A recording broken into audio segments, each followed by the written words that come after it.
In Lakota belief, hair has something called TUN. TUN is like the essence of your soul. It is very sacred. And so we don't cut our hair. The only time we're supposed to cut our hair is when someone really close to us that we love dearly dies. Like our mother or our wife or our daughter or son, somebody really close to you that you really love in a very endearing way. You cut half of your hair, not all of it. You're supposed to put all your hair behind your back, and then both of your hands, you go back there and you grab it like in half. So one hand has one half, the other hand has one half. You do this to make sure that each hand has half of your hair. Then you drop one hand, and the one that you're still holding, you cut that half off. That's the traditional way of doing that. So when people see your hair like that, they don't make fun of you. They know you're in mourning. They know you're in your year of mourning. People don't do that today. Instead, what people do is they go to the hairstylist and they say, "Give me that Lady Di look."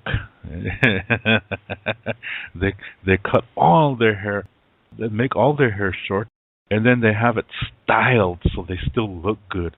And I think that's really pretentious as hell. That's superficial, and that is not traditional whatsoever. That's not mourning. That's just getting a new hairstyle. But that is not mourning. Mourning is when you cut only half of it off. So you see, a lot of Indians today are not following this. Either they don't do this, or they get a short hairstyle cut or a perm or whatever, and that's to show that they're in mourning. That's foolish. That's nonsense. That is not the Lakota way. That is the selfish way. Because they're concerned about the way people will see them. If you're really traditional, you won't be concerned. You'll just do it. And even if it's people, they might say, "Hey, what's wrong with you? They must have really got drunk and they goofed around with you." You don't say anything. They don't need to know. It's none of their business. They can say whatever they want. Like I said, you should not be concerned about the way others think about you. It's none of their business. This is a sacred thing. So to keep our hair long is part of living a healthy life. It's part of our culture. When the Indian kids were forced to go to boarding school in the early 1900s, they made them stand in line and they chopped their hair off. And the Indian kids were freaking out because they know this tradition, that you only do that when somebody close has died. So they thought either that someone in their family was dead or they were going to die. They were scared because they were cutting all their hair off, so they thought they were going to die. That traumatized them. So this is part of who we are. In the Lakota perspective, when you willingly cut your hair short, this means you wish for someone close to you to die. That's what that means. So when you look at all these gangster Indians pretending to be Mexicans, pretending to be blacks, and all this nonsense with this stupid macho bullshit walk and tattooing their head and all this kind of nonsense, tattooing is not even part of our culture. And you see them do all that and then they shave their heads. It's no wonder that the reservation is in such a bad shape, because they want people to die. When they do that, they're wishing for people to die. That's from the Lakota perspective. When you see it this way, you see things are really different. But in my opinion, it makes more sense. Even my students tell this to me. Some of my students have started growing their hair long, yeah? It's kind of cool to see that. They're not trying to be Indian. They're just adopting these concepts into their lives because they feel it's a special thing. It's a sacred thing. It's funny how come Christians have short hair, but Jesus is basically a hippie, yeah? Just something to think about. Anyway, long hair is really important. If you're going to live this way, grow your hair long. Even if you're balding, just grow what you can.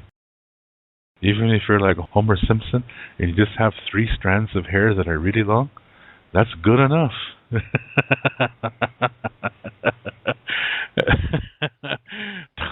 She Homer.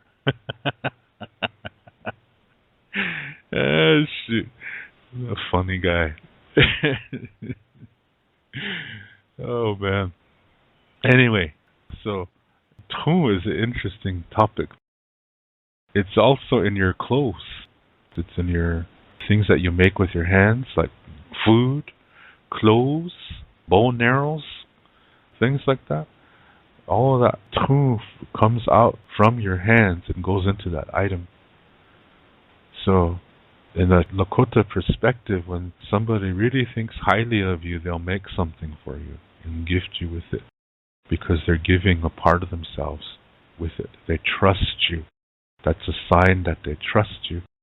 And sometimes best friends, when they're moving away, they change shirts. They trade shirts with each other so that there'll always be a part of that person with them because the TUN stays in that shirt from that person. Even if you wash it, it still stays in there. That's a spiritual thing. You can't wash that with detergent. Just dirt and BO and lipstick and ketchup stains and but TUN, no, that stays in there. Yeah, that's always in there. But you can take it out, though. There is a way to take it out. There's something you have to do to get your TUN out of there, and then anybody can have it. It doesn't matter what happens to it. But there's a process that you have to do. It's a little tiny ceremony that you do to get your TUN out of there, like when you're throwing something away because it's so torn up and raggedy and 10-year-old underwear that you're really having a hard time letting go. That kind of thing. Oh, you men folks out there. See, not that bad.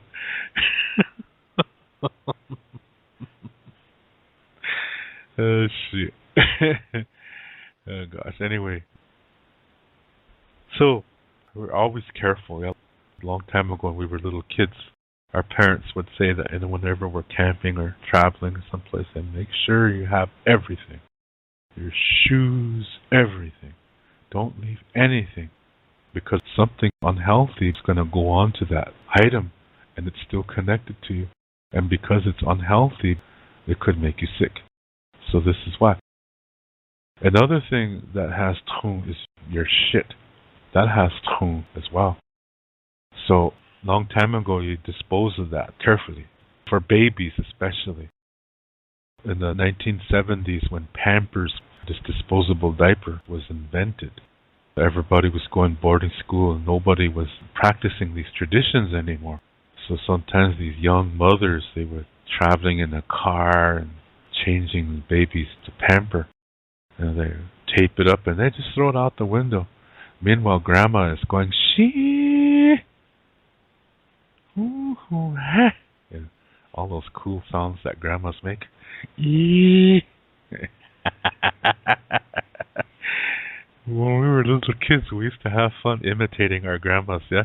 Well, what does your grandma say? She says, eh. That little swing at the end. Everybody's grandma had a unique sound.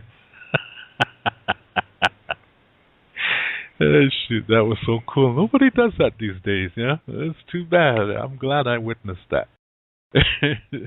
Anyway, the grandmothers would be just disgusted with these young mothers, yeah? They would say, well, now your baby's going to be restless tonight. Don't come to me if your baby's crying all night. Because what happens? Something unhealthy is going to go on to that pamper. It's going to make the baby sick, restless. You see? That shows you we were already losing traditions. 1950s, 60s, even 1940s, we're starting to lose everything because of this Christianization process. The boarding schools. That's why today a lot of people don't know these traditions, and they need to bring those back because it's important, because they're true. So, that gives you an idea of TUN. Now we have a ceremony called hunka. Hunka is when you make somebody your relative. This was supposed to be for people who are not Lakota. The way the ceremony came about was when there were 2 Arikara Indians. These are enemy Indians. And see, we were not at peace. It was not all peace and mystical and magical, with every Indian guy standing on a hill playing his Indian flute. Meanwhile, on the other side of the hill, there's a scantily clad Indian woman hugging wolves. That totally violates Lakota ideas. So, these 2 Ree Indians, or Arikara, they got lost, ended up in Dakota country. And so they were in a predicament because there's just 2 of them. So these Dakota guys were out, they saw them and they captured them and brought them back to the camp. So what should we do? Because they still have to go through the Lakota country. And the Lakota society is a warrior society. Whereas Dakota people were more agricultural, fishermen type of society.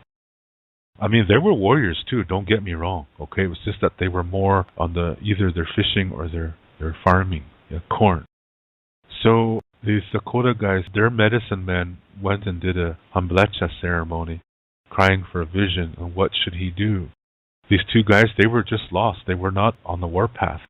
They were just lost, and they have families to get back to.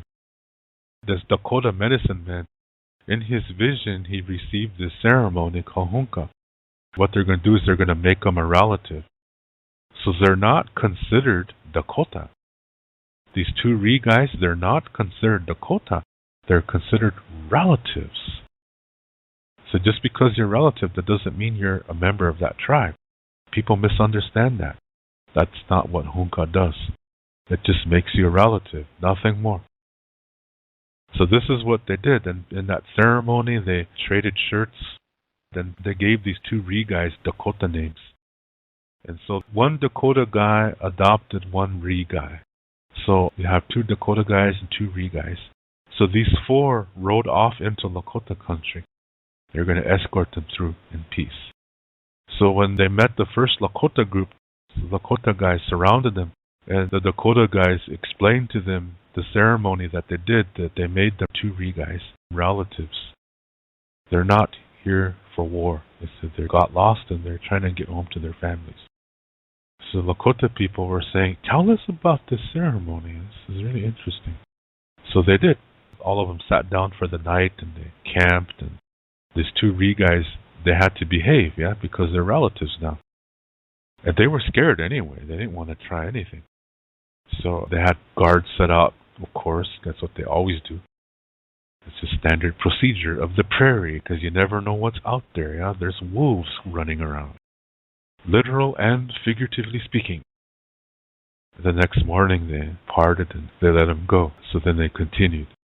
So they went on, and every Lakota group they ran into, they told them the story of the hunka ceremony. And every Lakota group thought that is a cool idea. Because Lakota custom is based on everything being connected, everything being relative. That's what that means. Everything inside of you is related, just like you're connected to everything around you. So this hunka ceremony made total sense. It was totally cool. The Lakota people were really liking this. So then this is how they got these 2 guys returned. So when they came close to the Ree camp, the Ree people came out and surrounded them. So these 2 Ree guys did the same thing. They said, don't attack them. They helped us get home. They said, we got lost. And they helped us. And they made us their relatives. So these are our brothers, they said. So they observed that. And I say, that's a pretty cool idea. To do this in time of peace. To influence peace. To promote peace. Is what the ceremony is all about. So see, they had each other's shirts on. That's the TUN. Remember, the TUN is in those shirts. So that means they're going to protect one another. They're going to help one another.